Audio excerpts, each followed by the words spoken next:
Hi friends, எல்லாருக்கும் வணக்கம். Welcome to Keethu cooks. என்னுடைய சப்ஸ்கிரைபர்கள் அனைவருக்கும் ரொம்ப மனமார்ந்த ரொம்ப பெரிய நன்றி நான் தெரிவிச்சுக்கிறேன். இந்த வீடியோவை நீங்கள் ஃபஸ்ட் டைம் பார்க்குறவங்களா இருந்தால் கண்டிப்பாக லைக் பண்ணிவிட்டு சப்ஸ்கிரைப் பண்ணிக்கோங்க ஃப்ரெண்ட்ஸ். வீடியோவை ஃபுல்லாக பாருங்கள். உங்களுக்கு நடுவில் நான் சில டிப்ஸ்லாம் கொடுப்பேன், ரொம்ப யூஸ்ஃபுல்லாக இருக்கும். அது போக வீடியோ ஃபுல்லாக பார்க்கும்போது எனக்கு ரொம்ப ஹெல்ப்ஃபுல்லாக இருக்கும். வாங்க நம்ம இப்போ வீடியோக்குள்ளே போகலாம். இன்றைக்கி நம்ம அருமையான டேஸ்ட்டில் மட்டன் கிரேவி பார்க்கலாங்க. ஆட்டுக்கறி நம்ம வாரம் ஒரு முறை எடுத்துக்கிறதுனால நம்மளோட உடம்புக்கு ரொம்ப ஹெல்த்தியான பெனிஃபிட்ஸ் நிறைய இருக்குங்க. ஆட்டோட இருதயத்தை சாப்பிடும்போது நம்மளோட இதயம் நல்லா ஸ்ட்ராங் ஆகும். அதோட நுரையீரல் அந்த மாதிரி ஈரல்லாம் சாப்பிடும்போது நம்மளோட பாடி ஹீட் குறைக்கும். மேலும் இதில் விட்டமின் பி இருக்குது. அது மட்டும் இல்லாமல் கேன்சர் வராமல் தடுக்கக்கூடிய நிறைய வேதிப்பொருட்கள்லாம் நம்மளோட இந்த மட்டனில் கிடைக்குதுங்க. வாங்க இப்போ நம்ம வீடியோக்குள்ளே போகலாம். 1 கிலோ அளவுக்கு நான் மட்டன் நல்லா சுத்தம் பண்ணி ஒரு குக்கரில் தண்ணி இல்லாமல் சேர்த்துக்கிட்டேன்.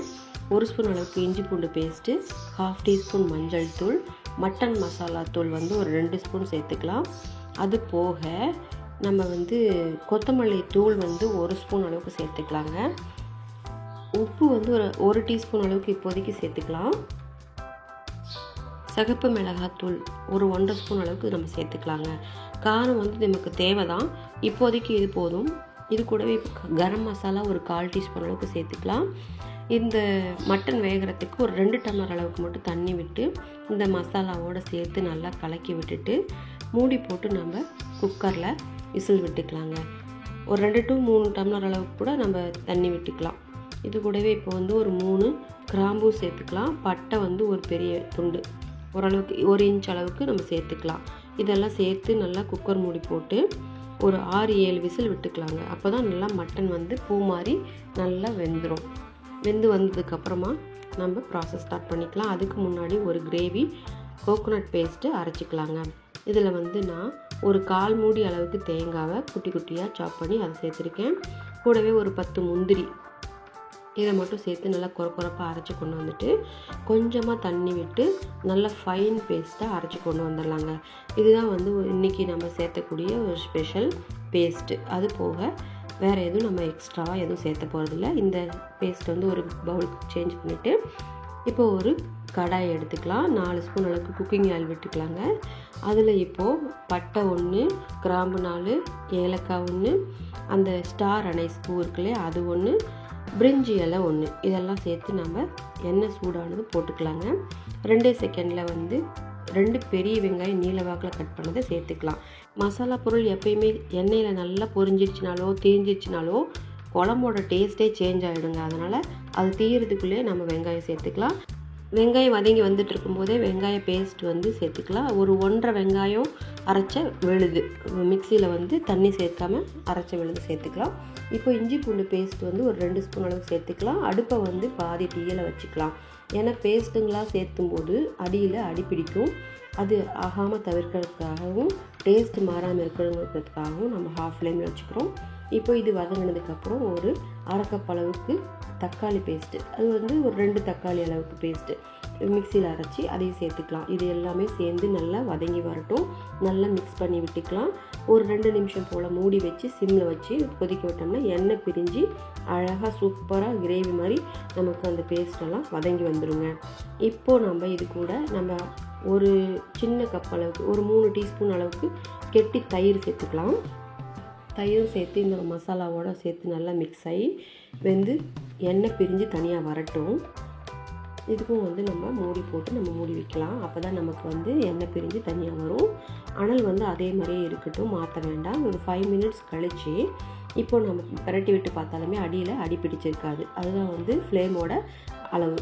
இப்போ பார்த்திங்கன்னா நம்ம அரைச்சி வச்சுருந்து தேங்காய் பேஸ்ட் இருக்குது இல்லைங்களா, தேங்காயும் முந்திரியும் அந்த பேஸ்ட்டை சேர்த்துக்கலாம். அந்த கிரேவியோடு சேர்த்து இந்த பேஸ்ட்டும் நல்லா மிக்ஸ் ஆகி எண்ணெய் பிரிஞ்சு தானாக தனியாக வெளியில் வரும். அந்தளவுக்கு க்ரீமியாக நமக்கு ஆனதுக்கப்புறம் பார்த்திங்கன்னா நம்ம மட்டனை சேர்த்தும்போது ரொம்ப டேஸ்ட் அல்டிமேட்டாக இருக்கும். நீங்கள் வீட்டில் ஒன்ஸ் இது ட்ரை பண்ணி பாருங்கள், அவ்வளோ அருமையாக இருக்கும். எப்போ செஞ்சாலுமே நீங்கள் இந்த மாதிரி தான் செய்யணும்னு விருப்பப்படுவீங்க. இப்போ நல்லா வதங்கி வந்ததுக்கப்புறமா நம்ம ஆல்ரெடி குக்கரில் 7 விசில் விட்டு வேக வச்சுருந்த மட்டனை தண்ணியோடையே நம்ம ஆட் பண்ணிக்கலாம்.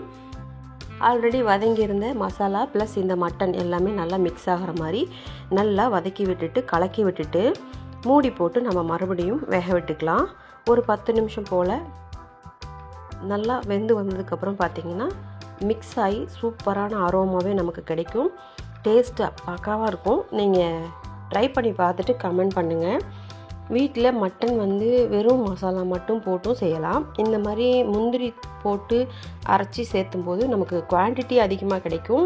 டேஸ்ட்டும் நல்லாயிருக்கும். ஒரு 2 நேரம் வச்சு சாப்பிட்லாம், தீர்ந்துச்சேன்னு சொல்லி வருத்தப்படுறதுக்கு இல்லாமல். ஒரு 2 நிமிஷம் போல் நல்லா வதங்கி விட்டதுக்கப்புறம் கிளறி விட்டுட்டு உப்பு டேஸ்ட் பார்த்துக்கலாம், காரம் டேஸ்ட் பார்த்துக்கலாம். உப்பு கொஞ்சம் கம்மியாக இருந்ததுனால நான் சேர்த்துக்கிட்டேன். இப்போ வந்து ஃபைனல் ஸ்டேஜுக்கு வந்தாச்சு நம்மளோட கிரேவி. கொத்தமல்லி தழை தூவி நம்ம இறக்கிக்கலாம். அருமையான டேஸ்ட்டில் பக்காவாக மட்டன் கிரேவி ரொம்ப சூப்பராக நமக்கு கிடைச்சாச்சு. புதுசாக சமையல் செய்ய ஆரம்பித்தவங்க கூட இந்த மாதிரி செஞ்சு ட்ரை பண்ணி பாருங்கள். ரொம்ப டேஸ்ட்டாக இருக்கும். இது இட்லி, தோசை, சப்பாத்தி, சாப்பாடு எல்லாத்துக்குமே ரொம்ப பொருந்தும். புலாவுக்கு ரொம்ப ரொம்ப சூப்பராக இருக்கும். எல்லா வித டிஷ்க்கும் இது வந்து பொருத்தமாக இருக்கும். ஏன்னா கிரேவி மாதிரி தான் நம்ம செய்கிறோம். ரொம்ப வறுவல் மாதிரி இல்லாமல் கிரேவி மாதிரி இருக்கிறதுனால நமக்கு தொட்டு சாப்பிட்றதுக்கோ பிசைஞ்சு சாப்பிட்றதுக்கோ ஆப்டாக இருக்கும். நீங்கள் வீட்டில் செஞ்சு சாப்பிட்டு பாருங்கள். ரொம்பவே சத்து நிறைஞ்ச ஆட்டுக்கறி. மேக்ஸிமம் ஹலால் கறி எடுத்துக்கோங்க. அதில் வந்து நமக்கு என்னென்னா பிளட்டு கிளாட் ஆகாமல் நமக்கு கறி கிடைக்கும். அப்படி இருக்கும்போது நமக்கு ஹெல்த்தியாகவும் இருக்கும். ஹார்ட்டுக்கு வந்து ரொம்பவே சேஃப்டியாகவும் இருக்கும். அதுக்காக ஹலால் சிக்கனோ ஹலால் மட்டனோ நம்ம செய்கிறது ரொம்ப நல்லது. இது வந்து நிறைய பேருக்கு தெரியாது. இனிமேல் வந்து ட்ரை பண்ணி பாருங்கள். நிறைய விஷயம் இந்த மாதிரி கூகுள் பண்ணி பார்த்தீங்கன்னாவே உங்களுக்கு நிறைய விஷயம் தெரியும். இந்த வீடியோ உங்களுக்கு பிடிச்சிருக்குன்னு நினைக்கிறேன். கண்டிப்பாக லைக் பண்ணிவிட்டு சப்ஸ்கிரைப் பண்ணிக்கோங்க ஃப்ரெண்ட்ஸ். கூடவே இருக்க பெல் ஐக்கானும் கிளிக் பண்ணி வச்சுக்கோங்க. நான் உங்களை அடுத்த வீடியோவில் மீட் பண்ணுறேன். தேங்க்ஸ் ஃபார் வாட்சிங் this video friends. Thank you, bye and take care.